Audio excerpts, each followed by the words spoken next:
Hear me? Yes, we can. We can hear you. Okay, awesome.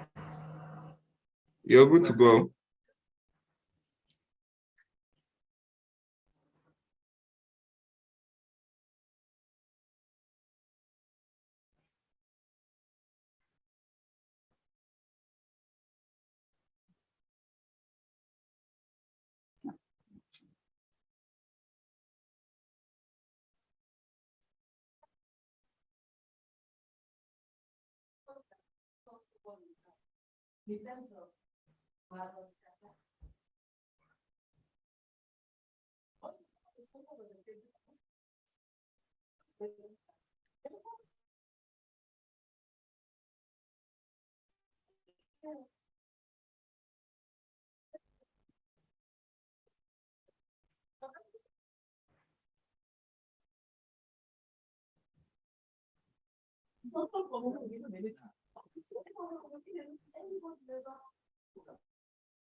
Hello. Hello. My name is Jude, and I'm going to be your host for today. Good morning, Jude. For today, with me is, and we are going to be talking about business planning.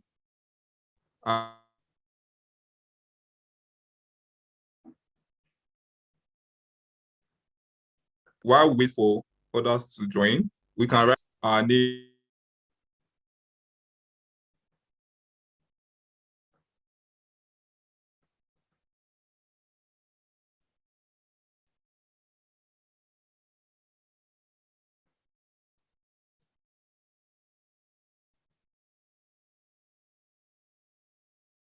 Okay. Okay. okay, where you are coming from and what you do.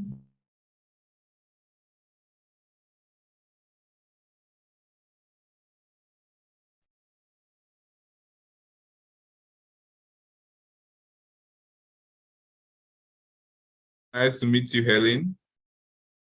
Nice to meet you, James from Damawa. Okay. Martha from Port Harcourt. Nice to meet you. Vivian. Oh, you do tailoring. Wow, that's nice. You're in the fashion industry. Nice to meet you. So I think Adeze, Adeze, she's ready to speak to you now, and I'm going to share my screen so that she can start. Hello, I think we have enough number now to start.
Hello, good morning, everyone.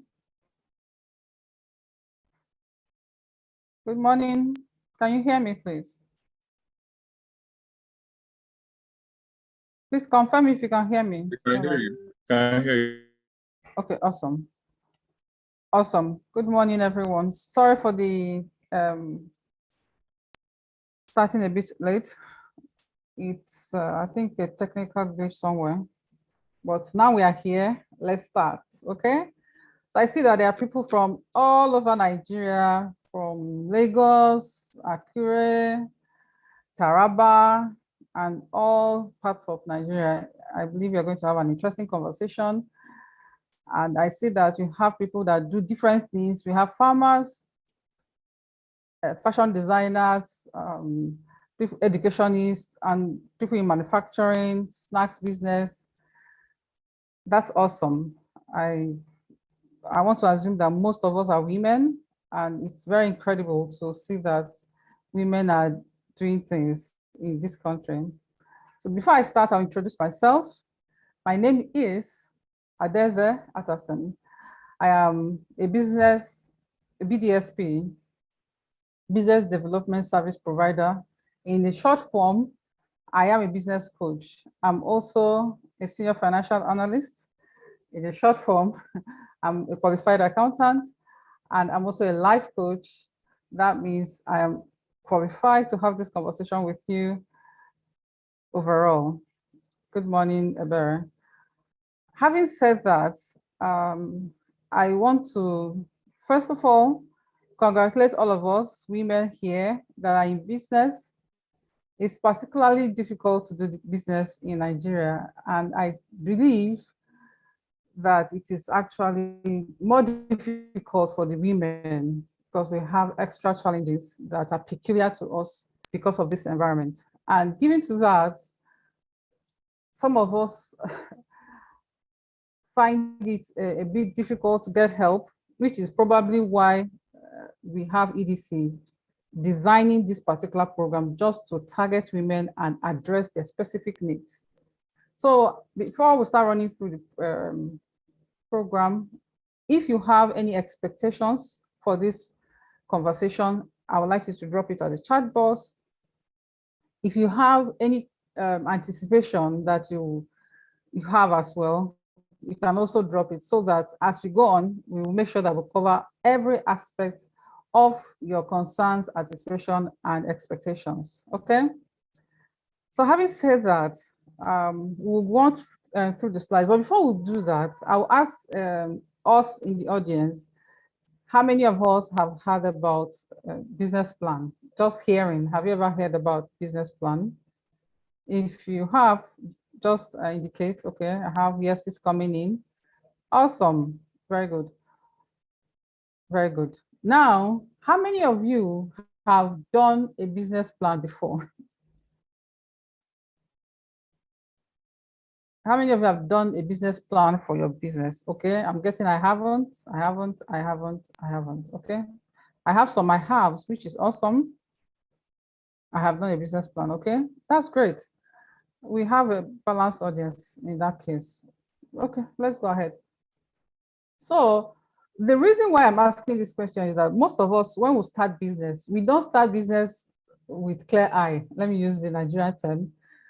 There's a term I developed, there's a model I developed that I call the survival venturist. So this is someone that goes into business to survive. You don't have any real plan or need that you want to meet. You just maybe finish school, you try to get a job. First year, you didn't get a job. Second year, you didn't get a job. And you just start thinking, okay, what can I do? I have 200,000 I saved from NYT, or I have 50,000 I got from a friend. What business can that do? Then we go through that process and we choose a business and then we start a business. For me, I would say that is strictly survival venturist because there's no actual plan for entrepreneurship. You just want to have something doing. Exactly. You want to have something doing, you want to not be idle, and then you want to just start getting an income. And then you start a business. Because of our environment, when you start a business like that, the likelihood that you would have done a business plan is almost zero. Exactly. Most of us started as a survival venturist. But now that we are here, our expectation is that even whether you started as a survival venturist that's trying to just do something to survive or to put food on the table or put some money in your pocket, or you started as an entrepreneur, which is someone that started a business with the intention to solve a problem. So you already identified a need in the society or in a sector, and you develop a business to solve that problem. It's time to upgrade. However you started, it doesn't matter. Now we are here, it's time to upgrade. So that is what we are here to do, because if you started your business as a hobby like Gladys, or you started it as a survival venturist, or you started it as an entrepreneur, the chances that you did a business plan is very slim. And the chances that you did a good business plan is also more slimmer. So having said that, we will now dive into the topic of business plan. I would like to have the slide display, please, so that we can get into the conversation and have enough time for Q&A. Yeah. Yes, I hear what you're saying, Beauty. Yes, a lot of us have business ideas, but no business plan. Bankole Soroka says she started as a survival venturist. Jude, can I have the slides, please? Okay, I will try to do that. Is it better now? Can you hear me better?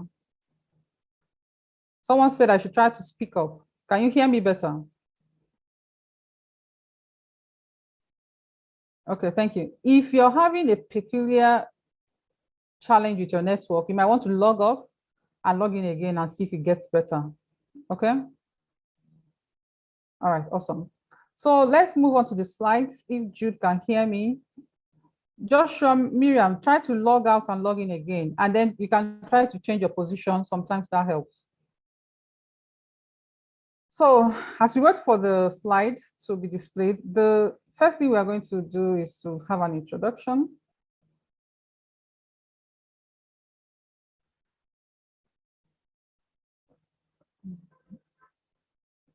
Hello. Okay.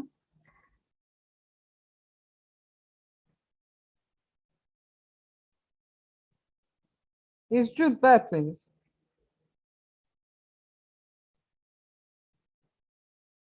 If you're there, please open the slides so that we can get on. While we wait for the slides, I'll just start because we don't have time. The first thing we are going to look at is an introduction, and then we'll look at the definition of a business plan.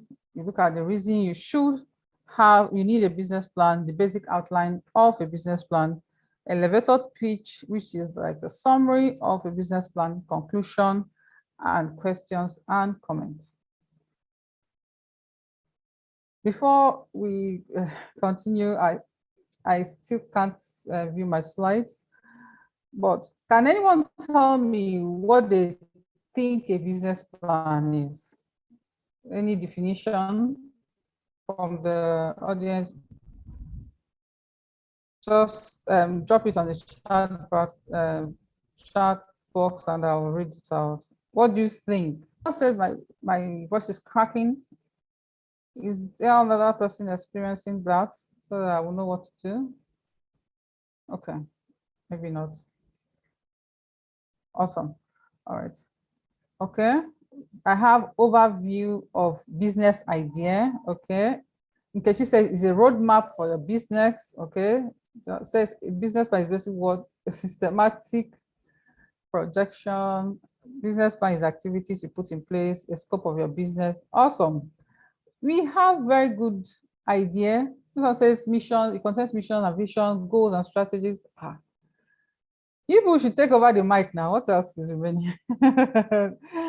Mary says all the strategies and goals. Awesome. Executive document that acts as a roadmap. Very good. Okay. We have a good idea, and that means that the conversation will go very well. So moving on to the introduction, please. Introduction slide. Here I would, hello? Next slide, please. Okay, it's a document that defines the details of the company's objective, okay? Goals to be achieved.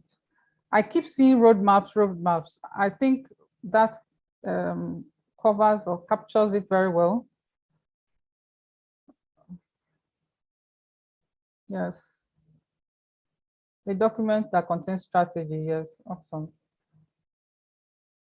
Okay, Ugochi Victor says, Amechi says it helps us capture our business ideas. Okay.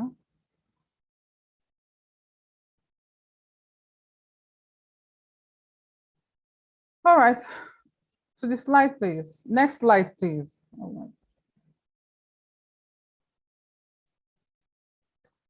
So this is the outline of the presentation. We are going to look at the introduction, the definition of business plan. I've covered most of the introduction, the reasons we need a business plan, the basic outline of a business plan, elevator pitch, important tips, conclusion, question, and comment. Next slide, please. Now, the reason why I'm going to talk about basic outline of a business plan is that there are actually different types of business plans, and some of them are designed for certain things, like maybe for applying for loan. And if that's what you want a business plan for, it's going to have much more details than a basic business plan, which is just to help you articulate your business. Can I have the introduction slide, please? Right, so for the introduction here, I stated introduction, the slide, 2 slides before. Okay, so in the introduction, I stated that the reason we are here, the main thing I'm trying to achieve with the conversation is to simplify the concept of a business plan, and then to provide a realistic guide for you to actually do one by yourself. Some of the concepts we have about business plan is that it's only a professional that can do it. I hope to remove that idea and show you a simple way that you can actually do your business plan. Blessing says I'm breaking. Is that a general experience or just for her? Okay, so having said that, bearing that in mind, just know that this is a simplified version of the concept of business plan, so that such that when you leave here, you will have the courage to do your own business plan or to start that process. And I'm going to walk you through how that can be done and give you practical tips and realistic tips that you can use to do that. Okay.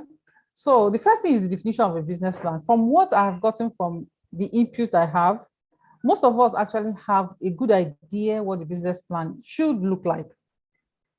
Here, I'm giving simplified version, something that's easy for you to remember and that can kickstart you in this journey of writing a business plan. So here it says that it's a description of the business you want to start, as well as a plan for how you intend to run it and develop it. It is a comprehensive document, underlying document, that outlines your business goals, strategies, and financial projection. Now, the key thing to note here is that business plan should be done when you want to start your business, okay? But regardless of that, since we have stated and established that most of us started business as survival venturists or started it as a hobby, I am almost 100% sure that we didn't go through the process of writing a business plan. If that is correct, just give me a thumbs up so that I know that I'm working with the correct statistics. So if that's the case, we will just have to, learn the fundamentals so that we can then go back and do that. Next slide, please. There's an Igbo adage I love so much that says that whenever you wake up is your morning. So regardless of the fact that you didn't do this plan, maybe your business is a year old, 2 years old, or 3 years old, now is the appointed time, and it can still be a very good time to do it. Okay, next slide, please. Now we will talk about the reason. I find that motive is one of the greatest driver of success. If you have the right motive for something, you will definitely do it. And when you are just told to do something and you don't have a conviction or you don't have a personal motive for that, the chances that you will do it is slim, and the chances that you will do it haphazardly is very high. So first, before we go to the topic and the concept of business plan, I want to first of all convince you that it is good for you. You know how you tell children vegetable is good for you, vegetable is good for you. It doesn't make them eat vegetable. But as they grow, they gain their own conviction and they start blending vegetables and start drinking it by themselves. That is how the human psychology works. So what you don't believe in or you're not convinced of, you will not do. And I have heard people say that the only advice we take are the advice we give to ourselves. So sometimes people waste time telling you a lot of things, and then at the end of the day, you do what you want to do because we are all free-willed people. So having said that, we'll run through the reasons for having a business plan. First of all, it helps you with setting specific objectives. Now, objectives are like an anchor. If you don't have things that you want to achieve stated clearly, step by step, one after the other, you will find that you can easily drift. This is particularly so for life, it's so for life, but it's particularly so for business, because as you do your business, there will be distractions, a lot of distractions. Sometimes it will be customers, sometimes it will be suppliers, sometimes it will be government. So if you don't have specific objectives that are guiding you to move from one place to the other, you are going to lose distraction. And if you have a business plan, when you start feeling like you've lost your radar, you can go back to that and say, okay, what am I supposed to be doing right now? Where is this business supposed to be? And where is it? So that's one of the things that having a business plan does, because your brain can only capture as so much information as it can capture at a time. But when you have these objectives written down, you can then go ahead and refresh your mind with it, especially when you start noticing some sort of distraction or some sort of confusion. So what are the simple objectives you have for your business? Let's see if some of us have thought about it. I would like to see some of them as we continue to talk about business plan, the reason why we need it. And if you have objectives, how have you been keeping track of it? Have you been following through, or have you found yourself drifting from time to time? I hope to hear from you in the comment section. So the second one is that it is helpful for communicating your strategies, your priorities, your plan to your spouse or partner, your team, possible investors, collaborators, or professionals. Now, one of the challenges that I've noticed with entrepreneurs or survival ventures or people that are in business is that they are not able to articulate what their business is about, where it is going, how it is going to get there, or what they are going to do to get it there. Most times, if you ask a business person, what do you need? Let me not give this as an example. Let's ask us first. What do you think your business needs now? Just quickly tell me what you think your business needs at this point. I can almost tell you what you're going to write, but it's coming. It's coming. Cash, capital, funding, finance, typical, machinery, funding, money. I'm only seeing a few things like visibility, structure. I think those people have received mentorship, so they have an idea. More customers, those are off scalers, but usually what you will hear is funding. Now, if I then ask you, what are you going to use the money for? They're not able to communicate that. I will use it to grow my business. How? What exactly are you going to use it to do? And we forget that people will not just give you money because you want them to give you money. Therefore, it becomes necessary and important that you are able to communicate clearly. For me, my best communication tool is Excel, but that's a personal preference. But it's important for you to communicate clearly where you are going to, how you want to get there, why you want to get there, to people that are around you. And the reason why people like spouse and partners are there is because you will need your support system. If you are married, especially for a woman, business will take your time. It will drag you from your home activities.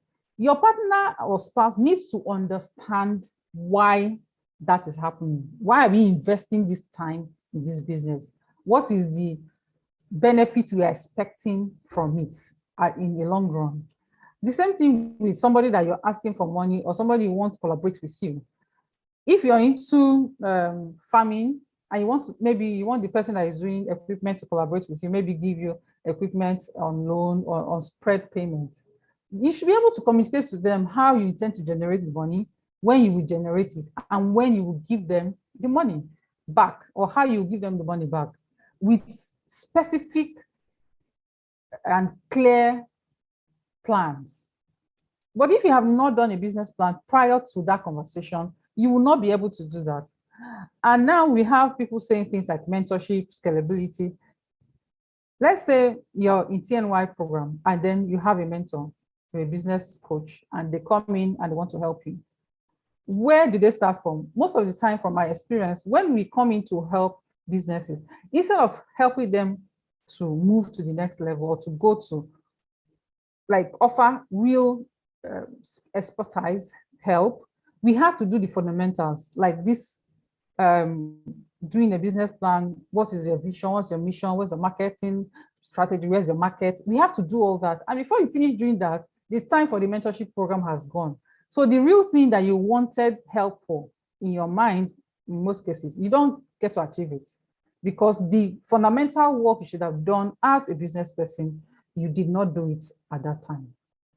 So this is another reason why you need a business. I think this is the greatest reason you need it, because you will need partners, you will need collaborators, you will need professional help.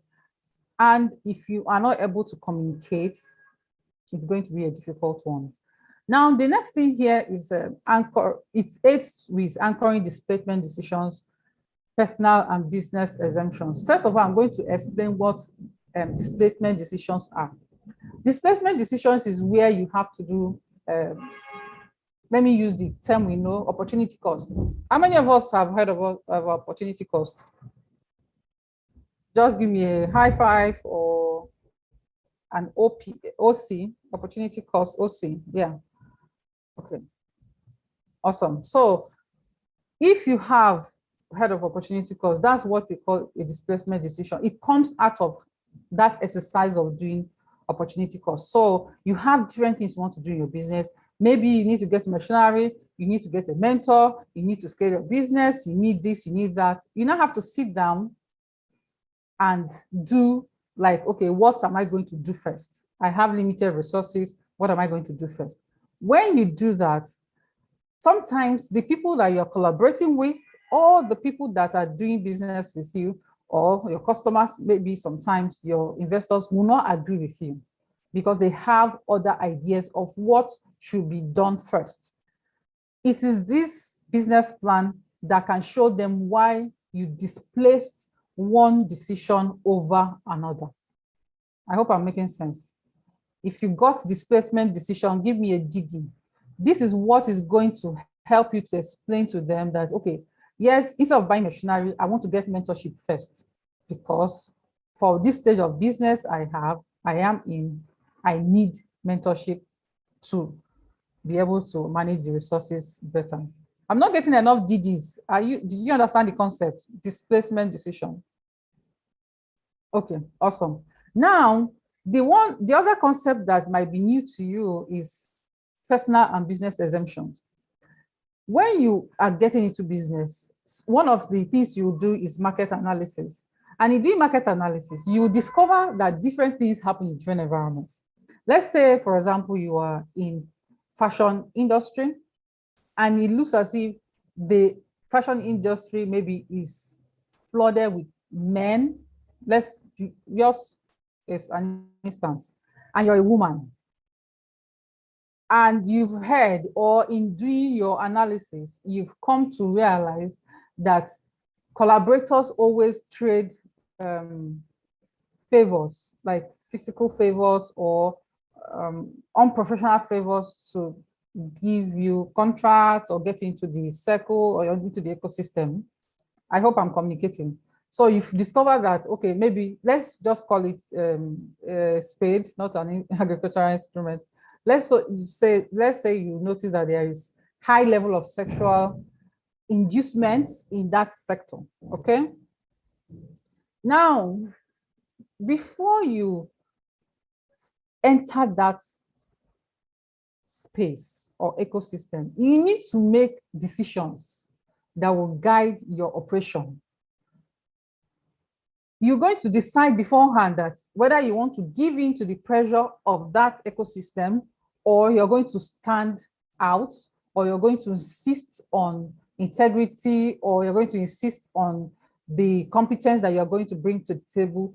These are the things you have to think through in that process to say, this is how I'm going to run my business. Let's say again, you want to go into the business of contracts with government. We all know what it is like in trying to get contracts from government, the payback, the bribe, and all that. Before you just carry yourself and go into that, say you want to do business, you want to fight for contract, you need to sit down and analyze what is being done. Can you do it? Will you do it before you enter that business? Because if you don't, you set yourself up for failure. If you don't have the plan to stay in that business with tenacity for your competence to be established, you're going to run out of money at some point. You're going to run out of business. So these are the things you have to decide. So these are personal. I've given an example of a personal exemption, and I've given an example of a business exemption. So you don't go into business or into any field of business or ecosystem blindly and say, God will favor me, God will favor me. God will favor you, but like someone like Daniel, you need to understand what is happening, who is in charge, who do you need to talk to, who do you need their direct favor to navigate and create a successful business. Daniel in the Bible is one of the greatest example of surviving in a toxic environment. He was in the midst of corrupt people, but he was still able to be excellent. He was still able to deliver, and he made it to the top. He had a strategy. That is what you're demanded to do when you're doing your business plan. You have to look at all that. So if you got the concept of this personal exemption or business exemption, just give me a PE or a BE or a P and BE so that I know that, okay, everything is covered. I'm going to move on, but if I notice that I'm not getting enough, I'm going to have to revise that. Then the last, second to the last one is helpful for decision-making about loans, asset acquisition, or hiring people. One of the challenges, thank you for the feedback, I appreciate.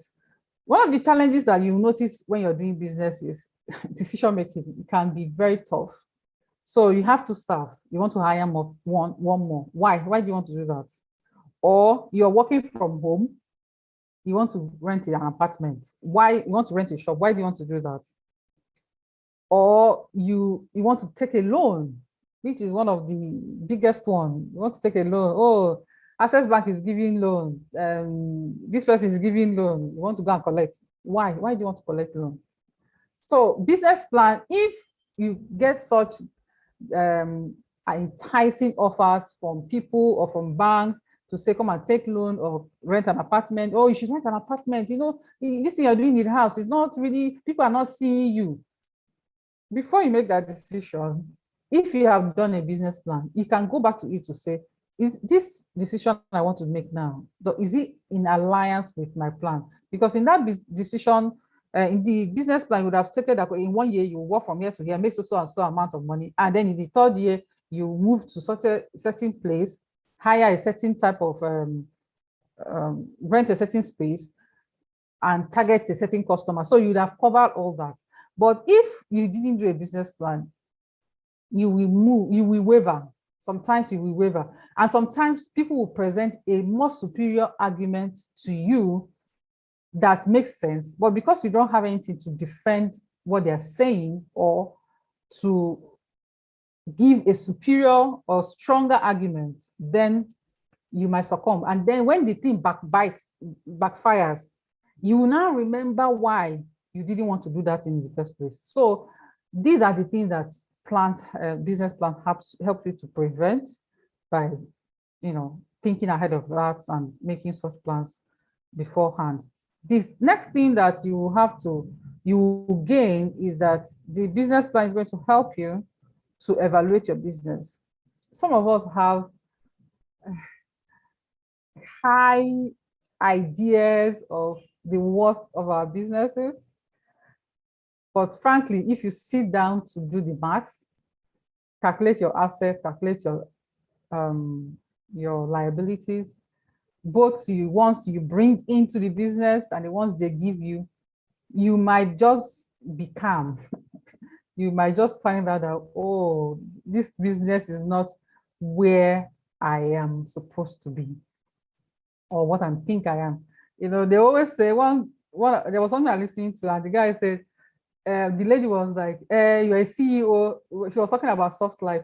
You can't do this, you can't do that. I don't want to suffer myself. I'm a CEO. The woman was like, CEO get level, CEO of MTN and CEO of Mita Bakeries. It's not the same thing, If you're generating ₦1 million a year, and the person that is generating 30 billion naira a year, the two of you, yes, you are CEOs, but you're not in the same category. So evaluating your business can be a very sobering experience that helps you to work hard, develop a resilient spirit, and face realities. So some of those things you think you can't do, after I'm the boss, you will know that your bossing has level. And then you bring yourself to where you are and put your hands on the ground until you attain where you're going to. Eventually, by God's grace, you will get to where you can say, oh, I can't do this, I can't do that. But until then, you have to be doing whatever needs to be done, where it needs to be done, and when it needs to be done. So having said all this about the reason for making a business plan, if I have succeeded in convincing you and not confusing you, let us have a clap, an emoji clap, and then we'll move to the next slide. Okay. Next slide, please. Thank you for the feedback. I see you. So for the next slide, we'll be looking at the topic of discussion, which is what is supposed to be inside a business plan, the basic outline of a business plan. I would like you to screenshot this and keep it because you need it as you start your process of writing a business plan. So the first thing I did here is to break it down to simple English that you don't need to Google to answer. So first of all, you hear about executive summary. Be calm, don't let your heart cut. It's just a brief overview of the business plan, like what is in everything. So let's say you want to write an executive, you state the name of your business, you state, oh, this business is, it says some part of the business description, some part of your marketing analysis, some part of your marketing or sales strategy, operation plan, and financial plan in that summary. I hope I'm clear. So it's like a summary of all the components.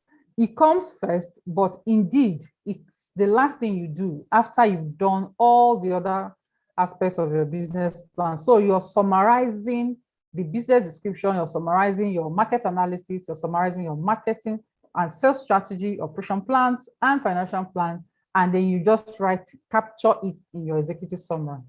Clear? Let's hear it clear. Okay. Now, exactly, just like an abstract in a research work, but most of us, I don't think we have been exposed to that. Yes, but it's just a summary of everything, so that once I see it, I can tell whether I'm interested in the business concept or not. And it is good to make it concise, simple language, and short. Because most people that want to read a business plan, once they read the executive summary, if their attention is not captured, no matter the beauty you wrote inside, they will not get there. So the focus is to make the executive summary as captivating as possible, such that the person will now want to get into the dish. And it's like when you're making soup, somebody say taste it, you now taste, and that's the end. You won't want to eat that soup. But if the person tests it and it's nice, then like my little daughter will do, she will now go and get plate and say dish for me. So that is the best way to capture what executive summary is the testing of the soup. And immediately the person tests the soup and it's nice, then they will sit down and eat the food. Okay. Now let's have an ES for executive summary, if that is clear to you. Then for business description, I've put it in a very simple way. You have, thank you for the feedback, you have description of your business. So if you're into fashion, what type of fashion business are you into? You can't just say I'm into fashion and design. The fashion is like a world of its own. Like there's a lady I know, I call her the Adire Queen. She specializes in creating masterpieces from Adire. They call her, she's Dexy Creation. You can check her out on Instagram. So she's into fashion, but her focus is to showcase Adire materials in the best way possible.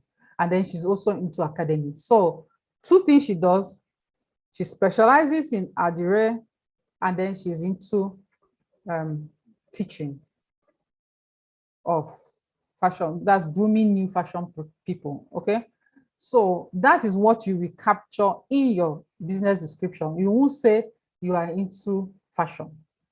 No, you need to be specific as to what type of fashion you want to capture. And if you say you are into education, you're not going to just write education. Education has multiple facets. Now we even have the online dimension. We have so many aspects of it. We have the edupreneurs, we have the physical educational entrepreneurs, so many things. We have the facilitator. So which one are you? That's what you're capturing there. What are you trying to achieve? You state it in your mission statement. Where are you going to? That's your vision statement. And how do you intend to get there? So that will be your goals and objectives. Clear?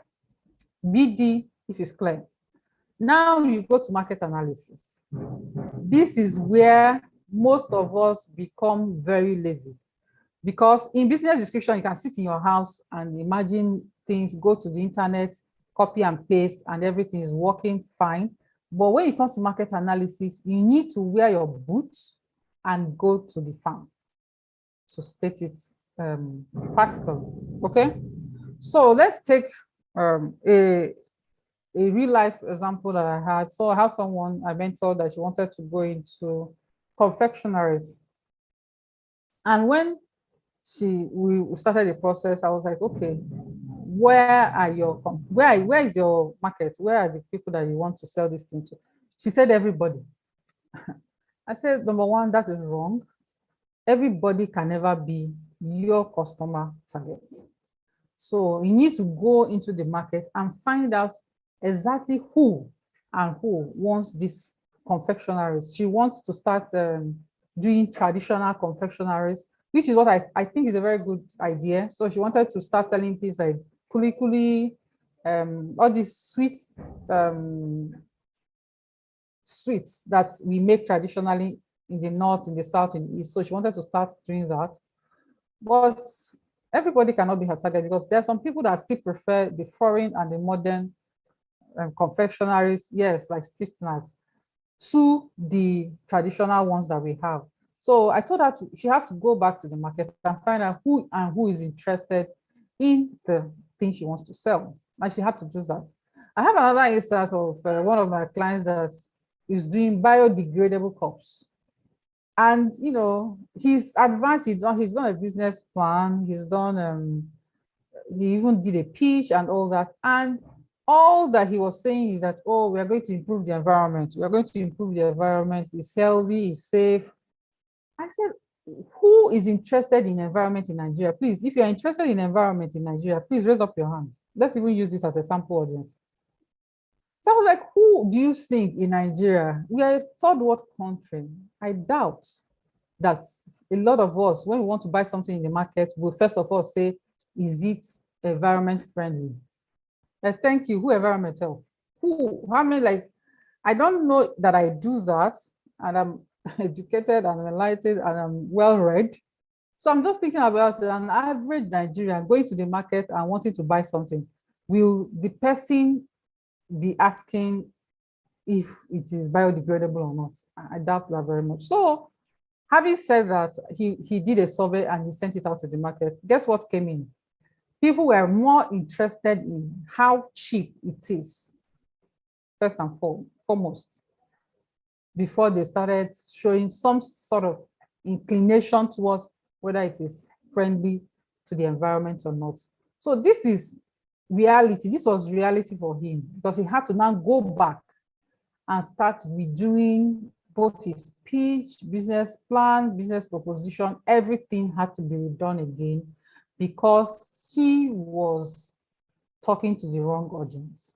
Okay, so the next thing that you must evaluate is who is your competition.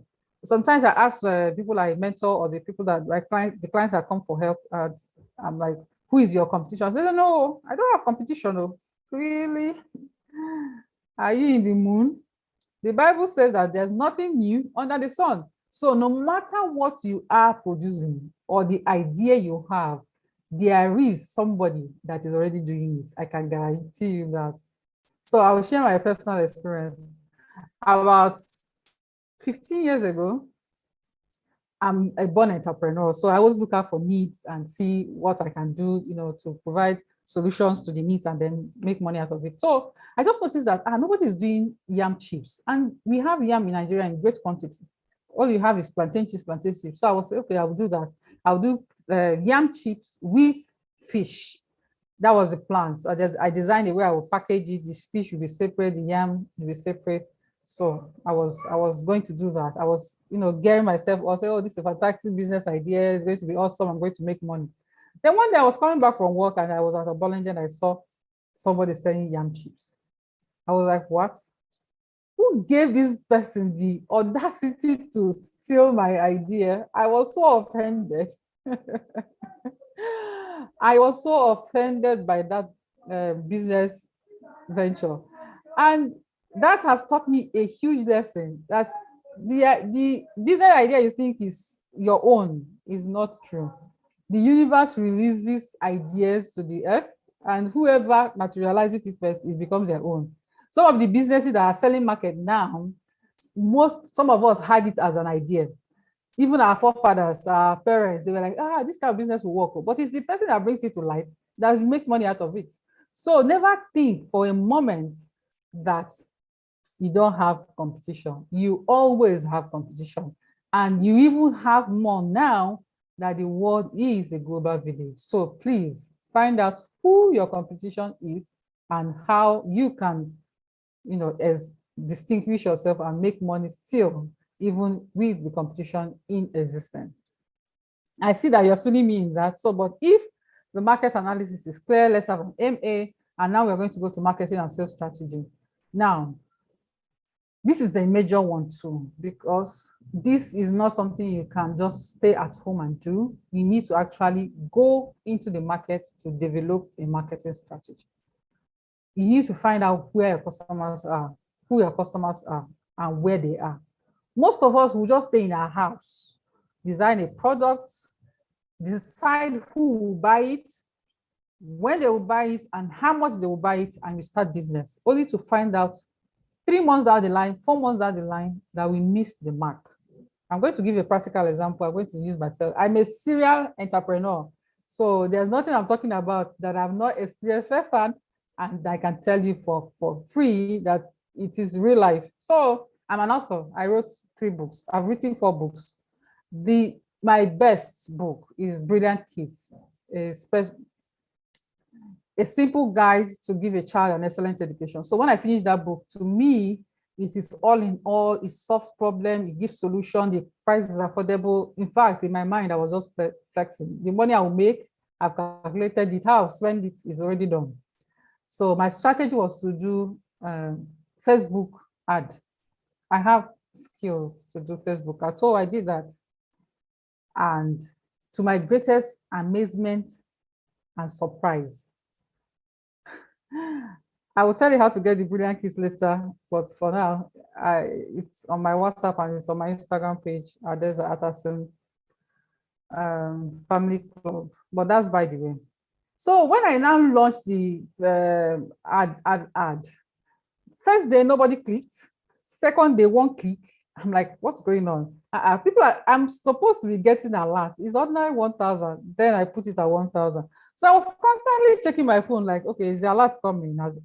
Nothing, you know. At the end of the day, I only had 7 clicks. That's the people that stopped to look at that advert with all the effort I put into it. That taught me a big lesson. My IG handle is Adeze Atterson Family Club. It's also on Facebook for those asking. That taught me a big lesson. That was my first lesson on marketing and sales strategy, because all the other businesses I've done and launched the product, I've had success with it. I've never experienced the kind of shock before that I will send something to the market, people will not buy it. How? Who are they? How dare them? But this one, it gave me a wake-up call to the importance of marketing strategy. So I'm now a fan of it. I've designed a new marketing strategy, which I've not deployed, but at least I know who I'm targeting. I know how I want to target them, and I know where they are. So when I want to relaunch that book again, I know exactly how to go about it. Another example I have is of a lady that I mentored that is into perfumes. So when we were discussing, she was like, oh, her business is down, her customers are poor, they are not able to buy perfume. She was just lamenting, you know, Lamentation chapter 1, verse 1 to 50. She just had so much complaint of what was going wrong with her business. So after she finished lamenting, I said, but your perfume is very good. She said, yes.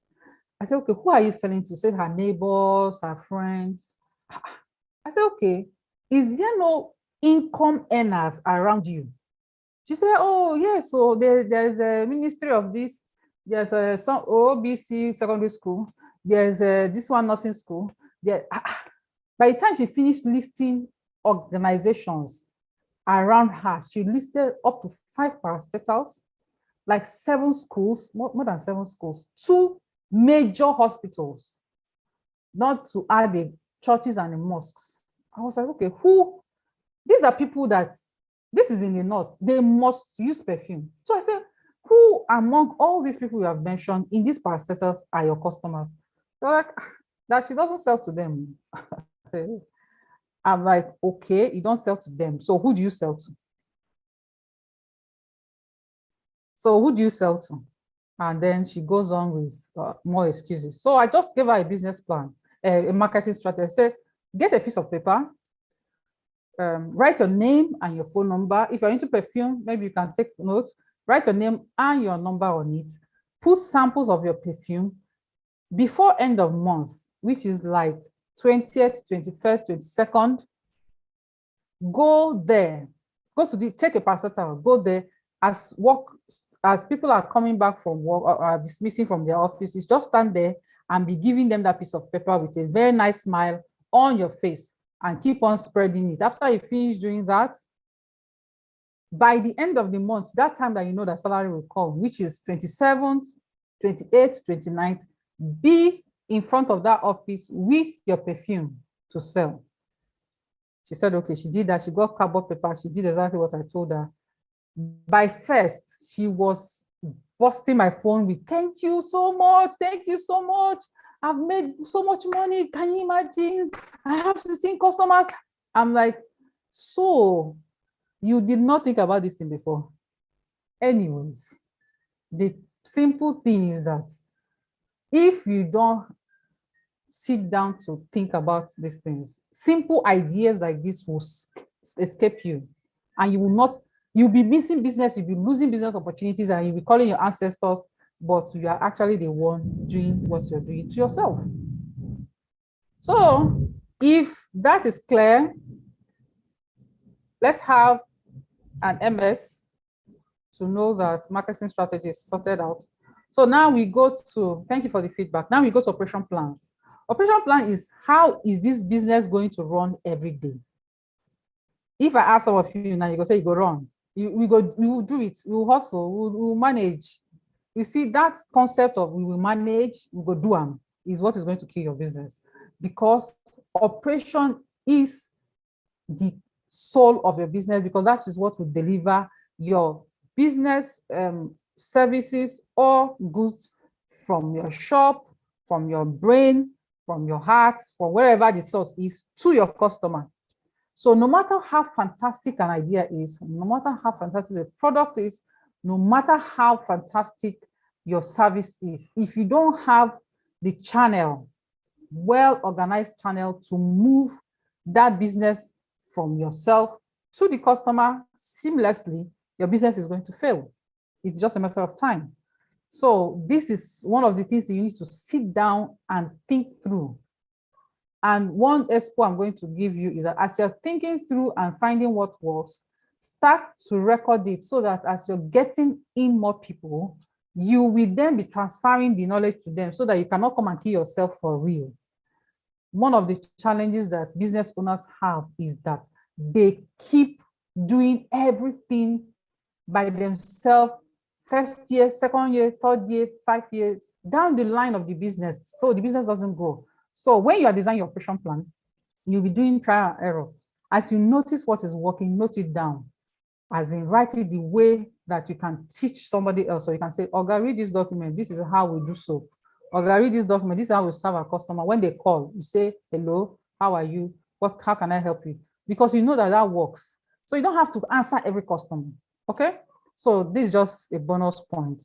And then the final one is financial plan. Now, all of us will start saying, most of us will start saying, I don't like accounting. I'm not an accountant. You're saying that because you're an accountant. Wow. I actually have a course I developed, which is Get Financially Fit, a simple guide to do money management. It just tells you the simple things you need to do. And I'm going to give you that information for free. Financial planning is simple. And I'm going to give you the secret. It is 3 A's. Know where all your money is going to, know where all the money is coming from, and then finally, know which one is more. I hope I'm clear. All your income, all your expenses. Those are the 2 things you know. And at the end of the day, which one is more? That is the first step to financial planning. And I will encourage you, even if you have never done any form of financing, accounting, bookkeeping, start today with your personal account to start to know, where does the money I have in my account come from, and what do I use it for?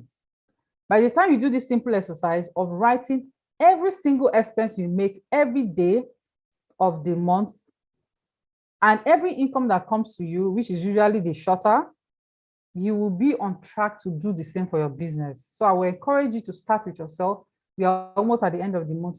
By first, start to take note of where your monies are coming from and where they are going to. Thank you all for the feedback. I'm trying to run through everything so that we are into the exact time that we're supposed to be here, as well as manage electricity challenges. Okay. So if you got the financial plan, let me have an FP. If you need more information on that, It's not something we can cover here, but I've given you the secrets. If you start with what I've told you, you will see a pattern in your personal finance. You will see a pattern in your business finance. And then you can use that to develop a balance sheet and a cash flow that you can then use to sustain your business, such that it's not the month that business doesn't come, your business closes. It's not supposed to be like that. There is a way to manage your resources, your finances, such that you spread your expenses and you spread your income over the period that money comes in. Okay. Thank you for the feedback. Next slide, please. So now we have covered everything you need to know, basic things you need to know about business plan. I'm going to talk very briefly about elevator pitch. Who has heard about elevator pitch? Let's have an EP so that we'll know who has and who has not. So an elevator pitch is, widely talked about. People just talk about it and give examples of people that have used it to nail business and all that. But the reality is that most of us don't have an elevator pitch, mainly because we don't have a business plan. Because the good thing about you're doing a business plan is that by the time you're done with this exercise, you have such clarity of purpose that you will smell, breathe, and exude that your business. In fact, when somebody wakes you up and says, "Oh, tell me about this business," you just run off on it because you've taken time, you've done analysis, you've asked questions, and this business becomes part of you. And when that happens, you will now be able to compress what this business means to you in 30 seconds or less. Can you all hear me? I'm seeing a lot of not hearing. Can you hear me? Jude, can you confirm that you can hear me, please? Okay, I'm getting it. So please, if you're having that challenge of not hearing, log off and log in again and move around and see if that helps. I'm sorry about that. Okay, so let's continue. So you have that compressed version of your business in your heart. Elevator pitch is your business in your heart. Let's have a heart emoji if you comprehend what I'm saying. Elevator pitch is your business in your heart, because when you have your business in your heart, you don't need to recite anything, you don't need to memorize anything, you don't need to read anything. Once somebody touches you, hello, you go off. You will go off on that person. So, but now, if you don't have an elevator pitch, I'm going to just show you a simple guide that you can use to develop one, but it has to really, to be effective, come from your business plan. But if you want to do shortcuts, you can still use this model and start the journey. And when you do that, you can also develop an elevator pitch, and then use it to discern your business plan. It can be like a guide to open up your eyes and mind to where your business plan should head you to. Okay, so let's look at the next slide and see what should be in an elevator page. Thank you all for the feedback. I really appreciate it. So I should be done in the next 5 minutes. Okay. The first thing is that you should state the problem your business solves. Most times when they tell you to state the problem your business solves, you tell us what your product is. That is not the solution it provides. I'll give a practical example. There's this lady I consulted with. She's into food. She does plantain flour, tiger nuts, and all that. So I was like, okay, what problem are you trying to solve? She's like, I want to give people how did she put it again? Something about providing flour in an accessible way. I was like, but that's not a problem. Eating flour, plantain flour is not a problem. Making it accessible to them is not a problem. The problem you're solving is why your customers are buying it. So why are your customers buying it? So by the time we went up and down, I knew the answer, but I didn't want to answer her, give her. So she had to go back and forth. And then she finally came down to, okay, she's trying to provide healthy alternatives for people that healthy food items for people that are health conscious or want to improve their health. I said, okay, yes, very good. So if that is the problem you're solving, what are you using to solve that problem? She was like, okay, the plantain flour and there's one other product she sells. I was like, if you're trying to live a healthy life and it's only plantain flour and this other product you have, is it sustainable? Is it something you can sustain? Can you just be on plantain flour for 365 days in a month, in a year? She was like, no. I said, that's where it is. Because you don't know your product, you don't know the wide range of products you should be offering your customers. You should be producing, you should be selling oats, you should be selling plantain, you should be selling zobo, you should be selling. She was like, wow, it's true, it's true, it's true. I'm like, it's true. You don't know before. Anyways, we've already discussed distill where the problem is coming from, because when you don't sit down to know who your customer is, what their problems are, you make this kind of fundamental errors. So that is what you should know. You should know the problem yourself. Is it a health problem? Is it a heart issue? Like, we want to make people happier. Like me, my business, I try to do help people to attain their dreams. So I sell the problem I'm trying to solve is the dissatisfaction in life. And how do I solve that problem? By selling products that help them achieve their dreams, self-actualization and self-attainment. So the deficiency of self-worth is what I'm trying to offset with my product and services. So I help you attain self-dreams and things like that, okay? So that's like an example of that. So who has this problem? I target professionals, because once you get into the working environment, you keep on working 9 to 5 every day, 9 to 5 every day. At the end of 20 years, you just realize that, oh, 20 years has gone. I wanted to do this, I wanted to do that, I've not done that. So that's the people I'm targeting, professionals that mainly work steady jobs. How big is my market? How big is the market for this solution? You ascertain that. I'm trying to run through. Are you qualified to do that? I was not qualified to do that when I started. So I went and I got my certification as a life coach, and I got my certification as a certified business service development provider, so that I can actually offer the help. Now I'm going to stop here and talk briefly. Some of us, we are doing things, maybe you started off as a hobby, but you've not improved yourself over time. You've not gained new skills. You've not upgraded yourself. You keep offering the same type of solutions that you started with, but the world has moved past you. Your customers have grown past you, and you say you don't have time. Let me tell you, without personal development, your business is going to be static, because there's no way you're going to keep up to date with what is happening in your circle if you're not constantly developing. Whether it is in getting certification, getting new skills, finding out what is reigning, what is trending, you need to be up to date. I get them before, not be property. You need to be up to date. And this is one of the major gaps that businesses have. They stay in their old shell year in, year out. The environment has changed, and then before they know it, they're displaced. Typical example, the Egyptian empire. They were content where they are, and what happened?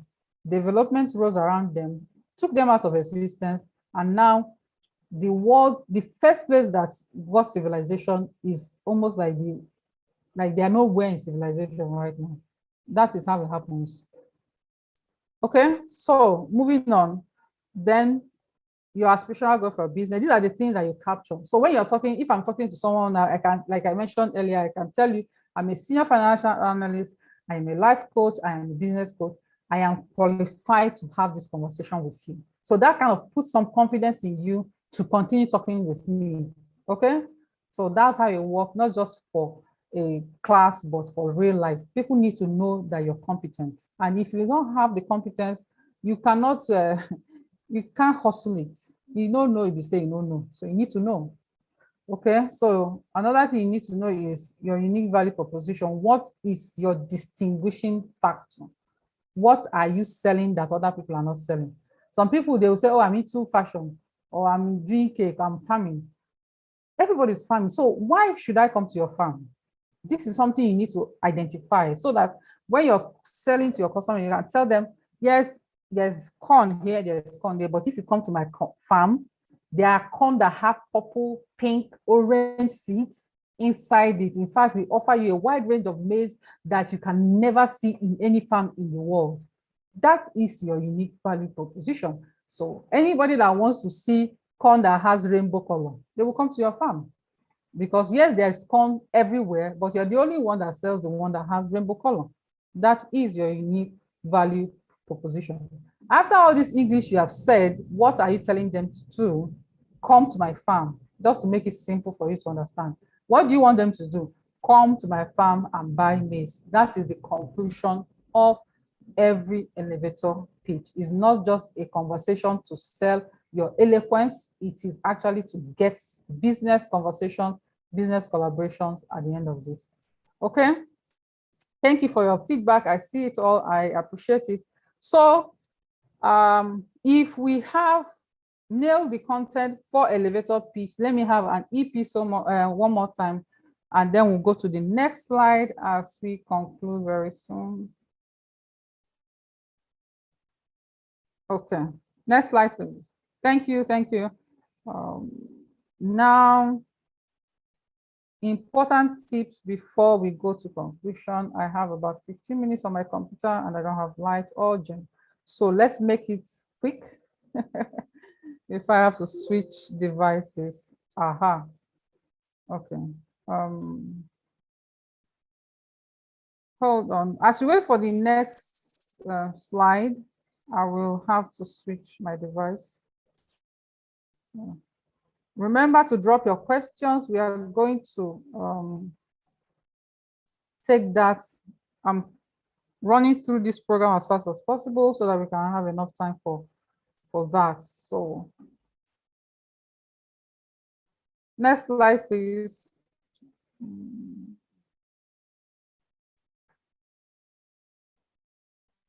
You're welcome. It's my pleasure. I get your feedback. Thank you so much.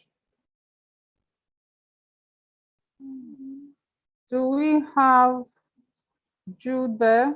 I want to see the next slide, please.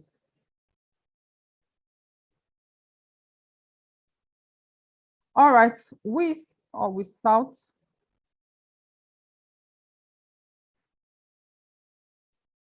Thank you, thank you. Do we have Jude there, please?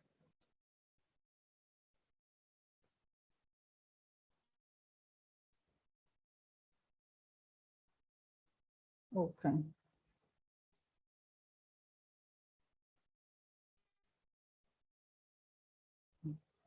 Recording in progress.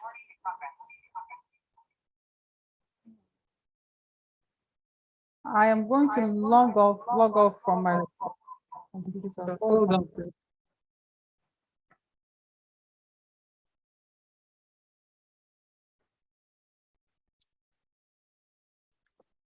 Okay. Yeah, we are back.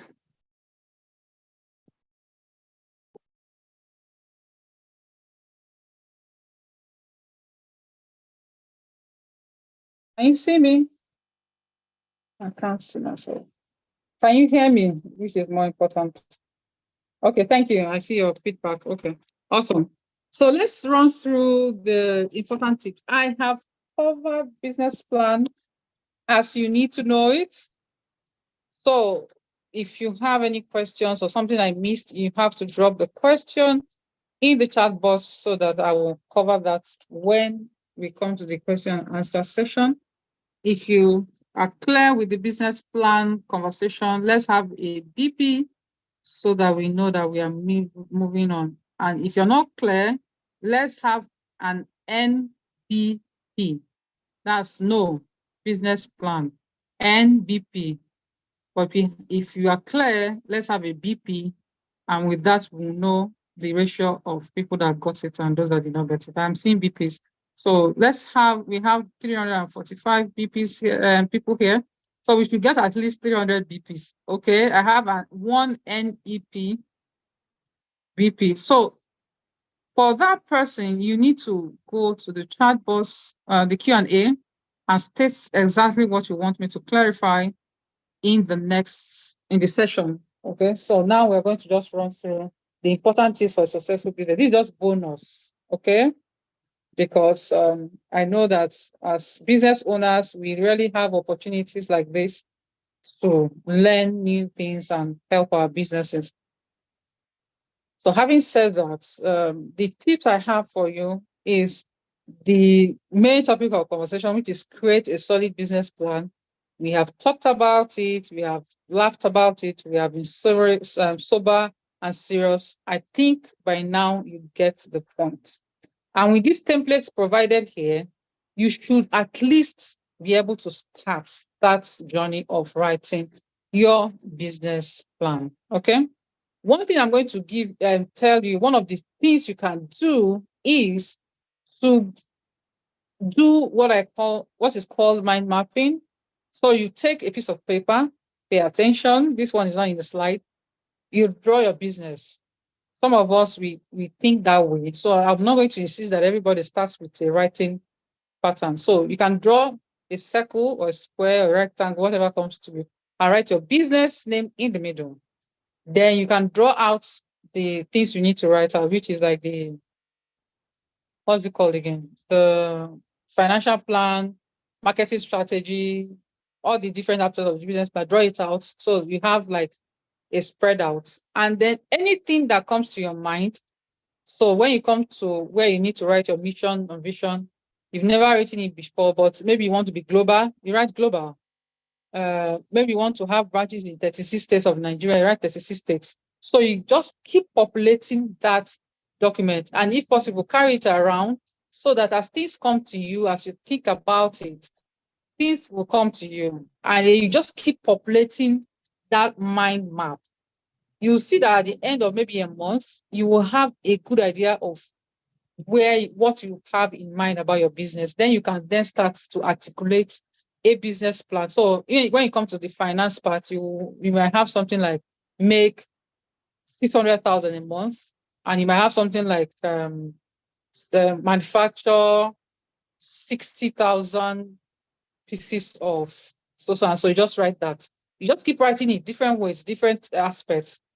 Eventually, you will have a picture of where you want your business to be, and then you can start to distill your business plan from that. Okay, that's another bonus. It's not in the slide. And now it's a practical tip for you. Now we go to the important tips for successful business. So first of all, you create a business plan. I've mentioned that. Second, you put energy into marketing and sales. We do not market our businesses well enough, long enough. Let me just give you a statistics that you need to have. From the time you first say to somebody, I sell Maggi, to the time it will register to them to actually make a purchase from you, takes a minimum of 60 days. Minimum. Because you know that before you tell that person that you sell Maggi, they have been buying from somebody else. So they will go through that process of, oh, she sells Maggi, register the information. That one takes about 30 days of constant bombardment. That is on their WhatsApp, on their Facebook, on their Instagram, in church. You are hounding them. I sell Maggi. I sell Maggi. It's very nice. I sell Maggi. It's very nice. Then you go through that process, and then you get to the stage where they will start asking questions. How much do you sell? What is the variety? That's the inquiry stage. They are not ready to buy yet. But for you to get to that stage, you need to constantly sustain that bombardment of information about your product, about yourself, about your expertise, constantly, before you even have any hope of making any sales from that marketing effort you're making. So Having said that, you can then evaluate your marketing activity and tell me whether you are engaging your customer in this intensive way. So if you are, just write intensive. If not, say no. Are you engaging your customers in this intensive way of being where they are every time, every hour, every day? If you're not, you should not have any expectations of making sales that will satisfy you, because you need to break through their mental barrier. I have only one intensive comfort. Well done. You need to penetrate their mental barrier, register yourself in their mind, then they will even try your products. And if they have a good experience, then you have a customer. So marketing is a tedious, strenuous exercise that requires consistency and tenacity. Don't be like me and think that you will do one Facebook ad and you will make 500,000. That's fallacy. It was after I had that failure that I went back to do research that I realized that there is even a window of familiarity that you need to establish with your customers or your customers to be before they will bring out money to give you. So that familiarity comes from constantly seeing you. They start to feel like they know you. You're building a bond, because human beings are emotional beings. You cannot remove business from emotion, because you're dealing with emotional beings. No matter how you want to frame your business or portray yourself, it will still boil down to them analyzing you in an emotional way. So you must be able to penetrate their subconscious mind such that when they think of Maggie, they will think of you, even if they've never bought of you. Like there's this advert that we see on television. It's Zenith that does it. Zenith on YouTube for their AI chat manager. I was having a conversation with my daughter and she's like, do you know that even though I have not experienced a bank, if you ask me about what banks are in Nigeria, I'm just going to say Zenith. That is the power of marketing. They have so been on our faces that when we think of bank, whether we know them, whether we experience them, the first thing that will come to mind is Zenith. That is what they call programming. We are all constantly exposed to programming every day. So you need to understand the concept of programming and then use it to the advantage of your business. I will leave it at that. He who has ears, let them hear. Okay. The next one is bootstrap your business. I am saying this from the point of view of a business coach, understanding the difficult terrain that we are operating in Nigeria. But it's because of the difficult terrain that we are operating in Nigeria that you should be very wary of picking loans at the first proposal. So your best bet is to bootstrap your business. When you are bootstrapping your business, have in mind that the growth of your business is a natural thing. You don't give birth, let's not use children, let's even use corn. You don't plant corn, put maize in the ground today, then come back 2 months later to collect a cob. It has a life cycle. So even businesses have a life cycle. And depending on the type of business you do, it will have different life cycles. So if I start a business like, I don't know, snacks business, I'm going to start having income faster coming in because it's food, and someone must buy food. Other than the person doing services. I can use myself as an example. I told you I'm a serial entrepreneur. I've done food business, manufacturing. I've produced peanut butter and sold, package, everything. I've done that. And I've done service business. I can tell you for free that I made profit in my first month of doing peanut butter business. But when I started my service business, I stayed almost 6 months before somebody said hi to me and asked me, okay, what do you do? I said 6 months of sustained activity investments of all kinds before somebody asks question. Not to say that they bought anything from you. They just ask question. So that is to tell you that the maize and the Iroko tree do not have the same maturity yet. If you start an Iroko business, don't expect yourself to start retrieving your return on investment in your 3rd month or in your 4th month. It might happen in your 3rd year, which is where the business plan comes, because in doing your business plan, you would have seen that it's going to take you 3 years to first record profits. And then you have to just keep sustaining your activities until you hit your 3rd year. It's after 3rd year, 4th year, and you're not making progress, then you can come and review and say, what is going on? But what most of us do is that we enter some businesses that their return on investment worldwide is 5 years. And then the 3rd year, we pack our shop. We pack, close shop and say, it's not working. My village people, they're after me. The ancestors, they have done it again. It's because you didn't do analysis. If you do analysis, you would have discovered that, oh, this business, usually return on investment on it is after 5 years. So, and then if you then mistakenly borrow money to do a business whose return on investment is in 5 years, how are you going to pay? This is a question I leave with you. So be wary of taking money. There are lessons you learn in the bootstrapping process that you can never learn any other way.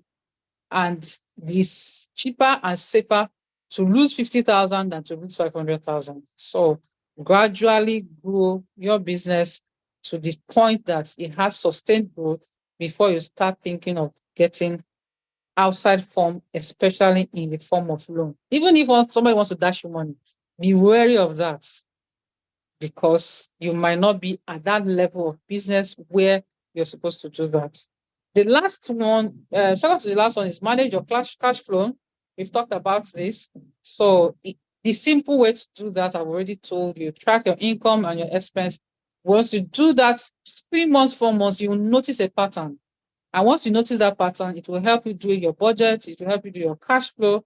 One thing I can tell you for free is that it won't be easy. It will require a lot of self-discipline, but this is a foundation that your business needs to survive.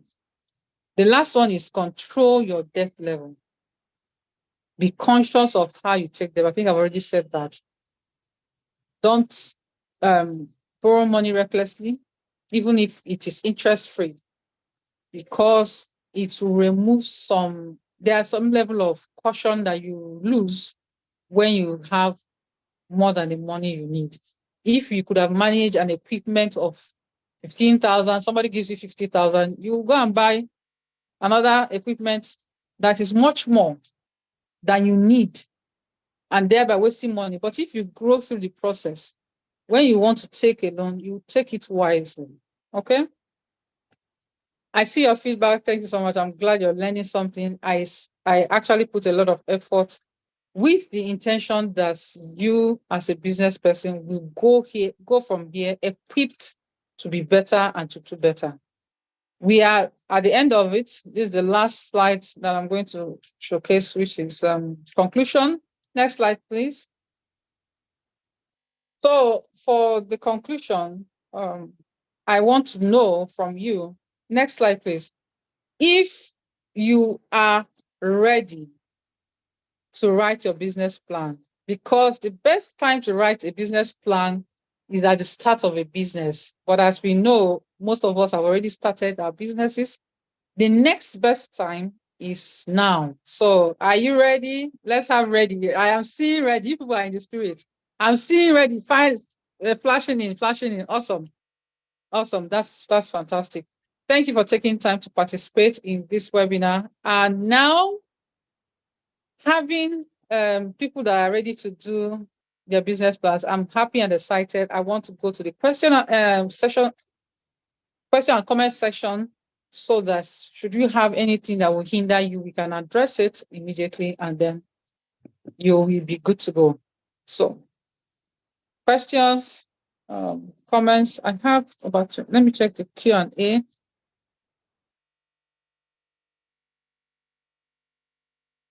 Okay.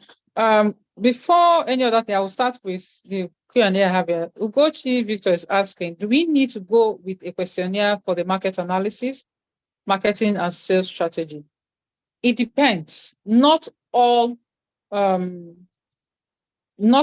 your business marketing analysis will require that. Some of them you can actually do research to get. Some of them you can do one-on-one conversation. So if you're doing business to business kind of business, if you send them an analysis, they're not going to answer you. So you might just have to have conversations with them. A typical example is one of my clients that was trying to deploy an app. Is to be a savings app, and he will need to deal with network providers. He will need to deal with some sort of bank that will collect the money. These are not people you send surveys to. You need to go and have a conversation with them. So he had to go to MTN, he had to go to Etisalat, and they were telling him what to do, who to talk to. So it will depend. When you start, you will know, because you will be able to identify your customers. Another thing that he learned from that process is that his target market was people that were illiterate. He was trying to inculcate savings, savings habits in low-income earners, and he was trying to sell wealth creation to them. Okay, so surveys will not work. You have to go one-on-one to the marketplace, to the mosque, and all those kind of places where they convey, and then ask them questions and educate them as you get feedback. Okay. All right. Then Mohammed said, please, how much time do we have on the training? 2 hours. We are on the 15 minutes mark, which is what I targeted to have for question and answers. That's to answer Mohammed. Paraventure, Anonymous says, Paraventure, I have not started the business yet. How do I know a good business venture to venture? Okay, this is to get into business. It's not about the good business to venture. If you do anything right, I tell you, you will make a success of it. But then you have to do your groundwork.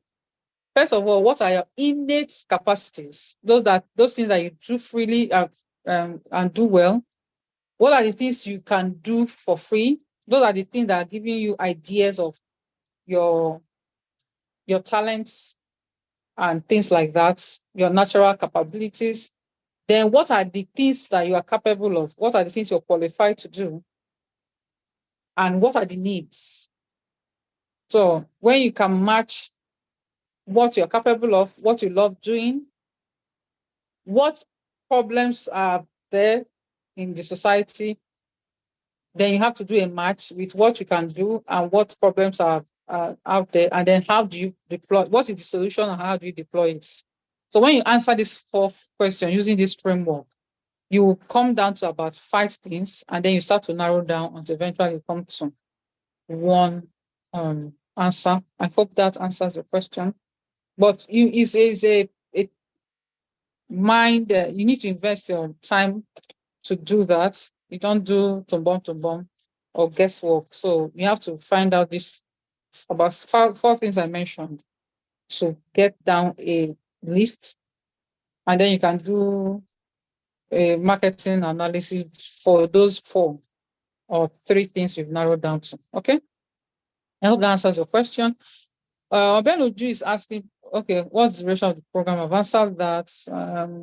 Please, what are the requirements of developing a standard business plan? I've answered that. Okay.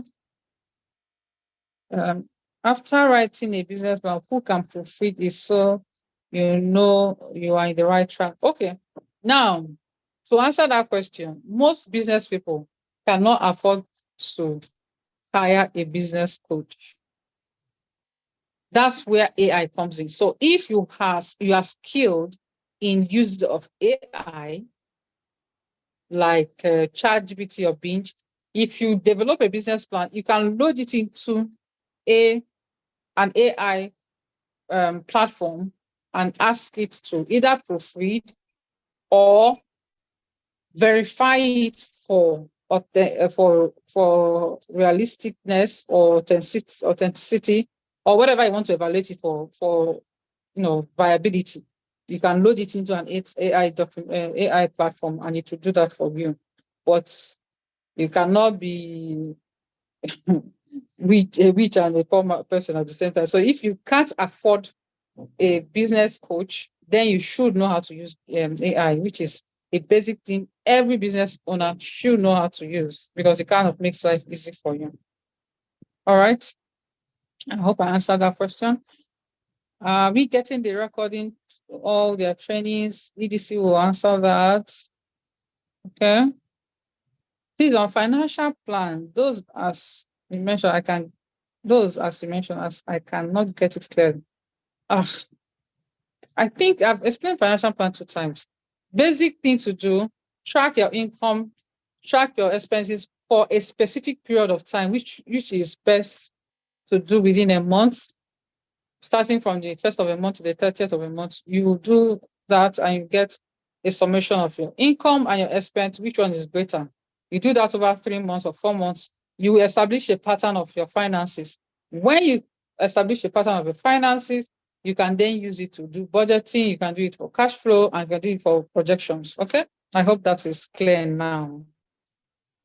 I have not gotten any, that's not for me. That's not for me. Okay.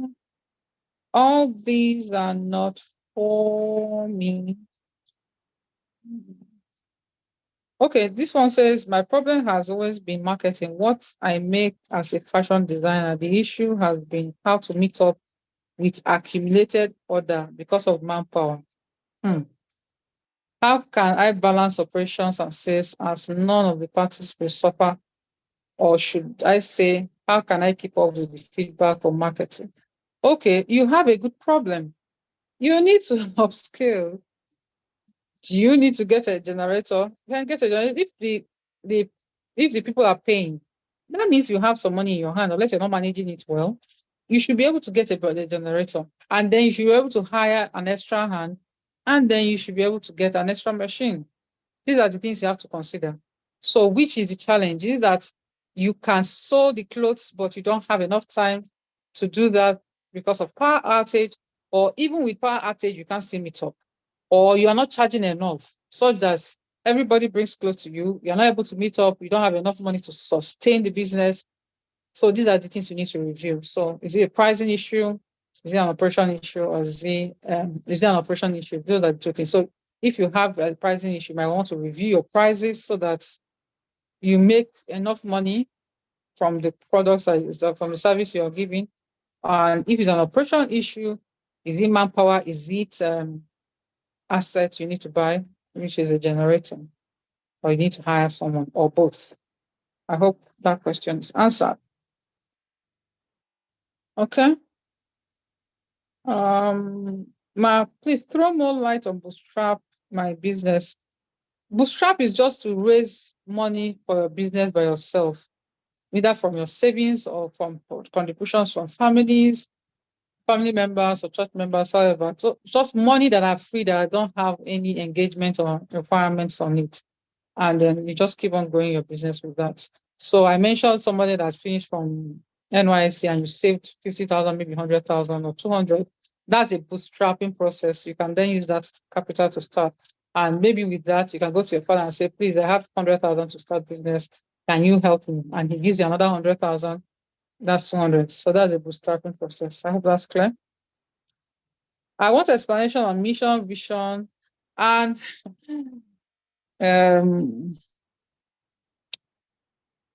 your value, offering value proposition, part of the business plan. What I can do is I have a simple but comprehensive training material on mission and vision. I'm going to give it to EDC, and then they can share it, because we cannot go into the nitty-gritties of mission, vision, and unique selling points here. Okay, more than the one I've said. Can we assess you after we've written our business plan for review? Yes, you can assess me, but it's for a fee. I will not do it for free. Or you can use the AI to do the assessment. Okay. Are there general objectives and specific objectives in writing a business plan? Yes. To capture your plan, your business plan, so that it's easy to see and understand. How do I recover my failed business without loan? That needs a business diagnostic meeting because a lot of things have to be checked. But if you ask me, one thing that always does that is finance. Something has gone wrong with your finance, either the management of it or the generation of it. So look around your finance. What happened? Did you mix your personal finance with your business finance? If you did that, well, you got the result that you expected to get. There's much question here, but I will have to cut off at 11. Let me go back and see. Okay. So should I EDC, should I continue with the question? There are a lot of them. Let me have a feedback, but I'll keep answering until. Okay, good morning. We can do just a few more questions and give them 10 minutes more on 11, then we'll close. Okay, all right. So I'll go back to the question and answer session. All right. Here we have, do we? Okay. Questions for you, for your private YouTube, because we have some questions from YouTube too. Oh, so where are they? On your private chat. Okay, let me take some of that then.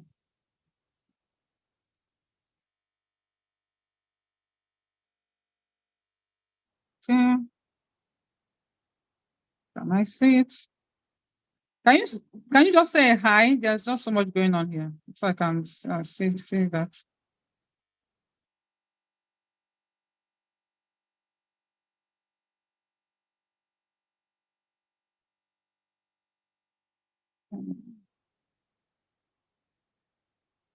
Can I have a hi from EDC so that I'll see the private chat? I cannot locate it right now. I can only see the Q&As.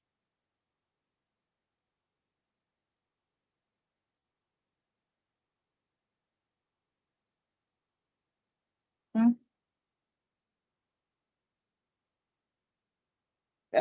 To save time, can you read out some of it? I can't see it. Maybe I don't know where it is.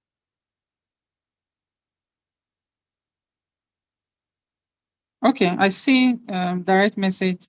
To publicize your business, can one paste business stickers on public transport to create awareness to the public?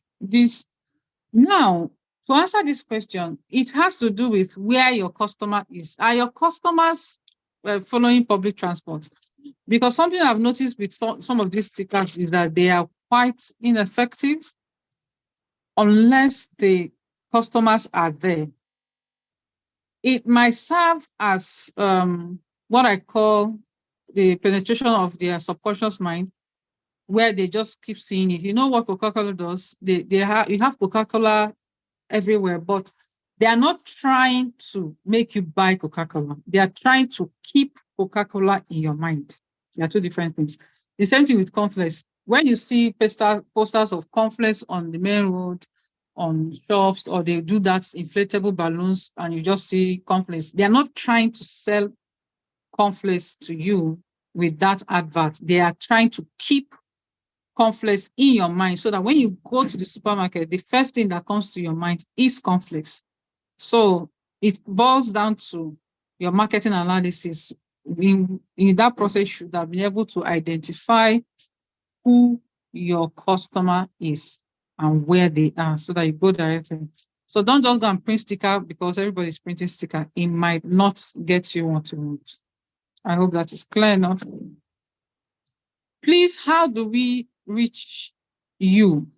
Oh, that's EDC asking. I have an IG page on Instagram, Dreams Business Solutions. And then I can drop my number. I'll drop my number now on the public chat. and how else? And my email. So let me do that now.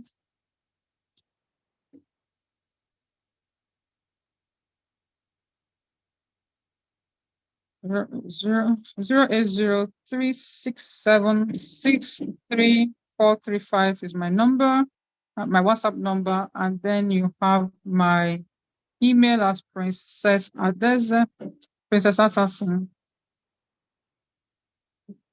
at gmail.com. My IG is Dreams Business Solutions.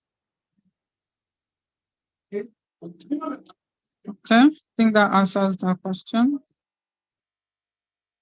Dreams Business Solutions. I have another one, but that's for my NGO, which is that there's an Atterson Family Club. But these are my business solutions. Okay. Any other one? I've answered how do I reach you? Question from you, can I have more light on how to improve my cash flow? So to improve your cash flow, remember that I said you need to understand the pattern. When you do the tracking of your income and expense for a minimum of 3 months, you're going to establish a pattern. Whether you have more income in the middle of the month, at the beginning or the end, or your income increases every 2 months or every 3 months, you will see a pattern. If you do it for 6 months, it will be glaring. With that information, you can then plan your cash flow so that you know that when money comes in bulk, maybe you get your contract sorted every three months. So when you get that bulk 3 million at the end of 3 months, you don't go and spend everything. You spread it because already you know that, okay, every month I spend 600,000. Every month I spend 600,000. So when you get 3 million, you first of all remove 600,000 times 3. That's the first thing you remove. Then you make allowance for miscellaneous and inflation, maybe another 100,000 times 3. Then you know what is left, and then you can plan with that. Do you want to pull that back into the business, save it, invest it, all that? I hope that helps. I'm looking for more YouTube questions. Okay, I guess, thank you very much. I think we have taken, can we have just 2 people to ask their questions so you can respond to it? Is that okay by you? Yes, it's fine. Okay, Carlo Grace, I've unmuted you. Can you ask your question? Carlo Grace.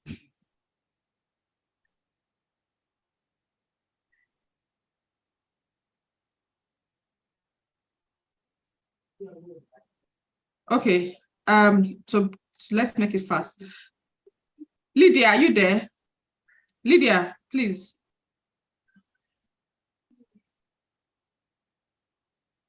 Yes, I'm here. Lydia is here. Okay, all right. Go ahead. Good morning. Good morning, DC. Good morning, MTN. Good morning, Ada. I say thank you very much for this time. Yes, I must appreciate the opportunity to be in this program, and I'm very pleased with what you did.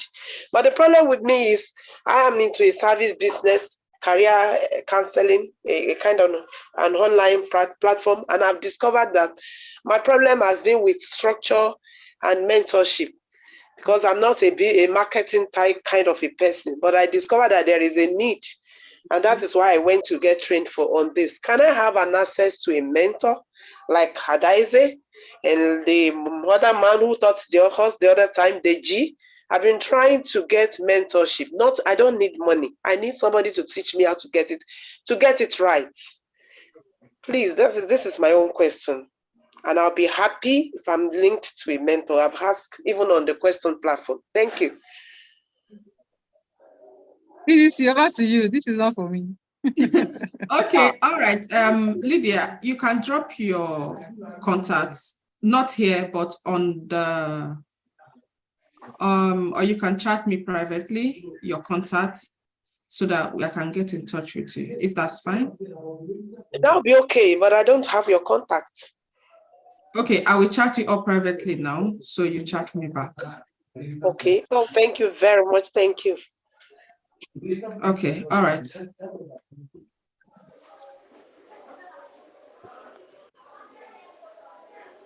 I see all the feedback. Thank you so much for the feedback. I appreciate.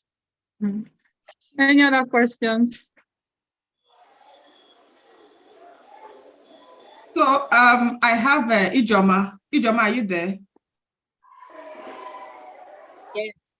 Okay, go ahead, please. We have just 2 minutes. So we are trying to make do of the 2 minutes. Okay. Good morning, everyone. My name is Ijoma. Thank you so much for this wonderful time, though I didn't log in on time due to low battery and all that. So my question is, please, ma'am, if one have actually registered his or her business, is it possible for you to change your business name after registering it? After writing your business plan, you've gone to register it. Is it possible for you to change? Maybe something happened that you need to change your business name. Is it how possible is that? It's possible. It will just cost you money. Like if EDC, if you did a program with EDC and they helped you with business registration, you know, you would have gotten it for free. So if you want to do it by yourself, you just have to find in a new name with a new description, and they will get it registered. Whoever is handling that. Okay, ma'am. Thank you. Yeah.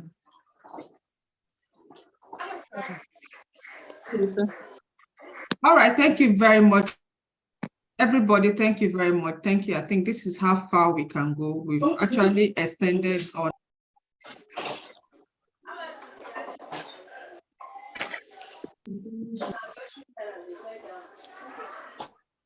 We've actually extended on our time. I think we'll say thank you to our facilitator. She has actually done a great job for us. I guess you all have taken her number and you have taken her email. She gave you her email, she gave you her contact. If you want to reach her, you can reach her further on how you can draft your business plan. If you need help, she can go ahead, she can help you. Thank you, everybody. I hope you people got like value from what we've done so far, and this will help you move your business forward. Thank you very much, our facilitator Adeze. You've been helpful, and I know that this has been a great time having you here. Thank you. Thank you, everybody, for joining. Good. Yeah. The recording will be sent to Thank you so much. I enjoyed myself. Thank you. The recording will be sent to the group also. And there, even if you have more questions and you need her to respond to, you can drop it on the group and we will respond. I will send to her and she will get the answers and will respond back to you. Thank you, everybody. Bye. See you next time. Please, I'm still waiting for your private chat, madam. I have chatted you, please. Lydia, check. I've chatted you. Thank you. Oh, on Or you this can Zoom? drop it. You can drop it on the group, on the Telegram group. We'll take it up Okay. from Okay. All right. Thank you very Thank much. you very much. Thank you. Bye, everybody. Bye. Bye.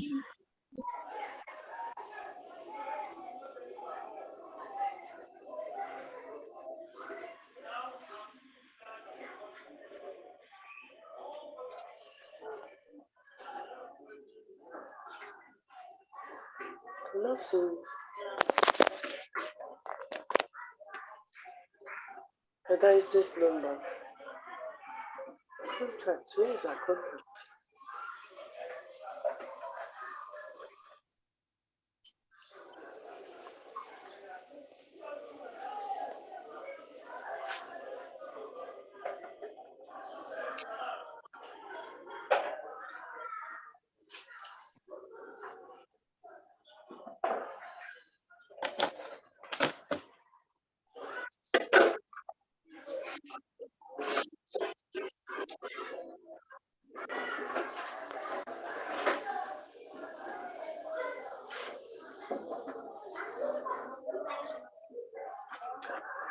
Where is the private chat?